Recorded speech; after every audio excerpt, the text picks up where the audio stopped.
Sir, bakit po yung aircon namin na window type inverter, minsan malakas, minsan mahina ang tubig na lumalabas? So, okay, ganito po yan. Marami pong factor. So, depende rin po yan sa setting ng inyong aircon. Kung halimbawa, anong number ba yung setting nyo?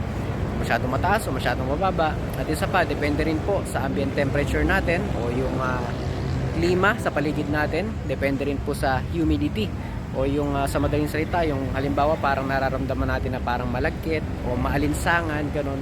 So marami pong factor at ganito na lang po kasimple para hindi po kayo malito.